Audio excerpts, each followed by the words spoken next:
AAP leader Sanjay Singh today said that his party is keen on forming a government in Delhi and is also ready to contest fresh assembly elections in the state.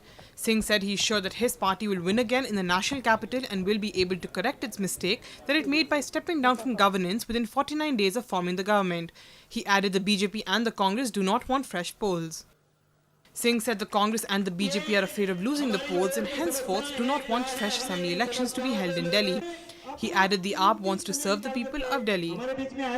मैं ये कह रहा हूँ कि supreme court में निश्चित रूप से हम लोग गए थे कि चुनाव दोबारा कराया जाए, लेकिन वहां पर भारतीय जनता पार्टी और कांग्रेस पार्टी दोनों ने शपथ पत्र देके कहा है कि चुनाव नहीं होना चाहिए। पूरे चुनाव के दौरान हम लोग प्रचार में जहां जहां गए, किसी ने नहीं कहा कि आपकी सरकार बेईमान थी, किसी ने नहीं कहा कि आपकी सरकार भ्रष्ट थी।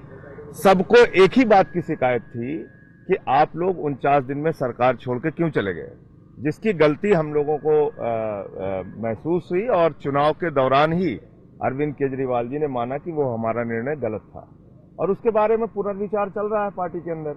राष्ट्रीय कार्यकारिणी की बैठक में राष्ट्रीय कार्यकारिणी में उस पर चर्चा हुई, पीएसी में चर्चा हुई, विधानमंडल दल में उस पर चर्चा हो रही है।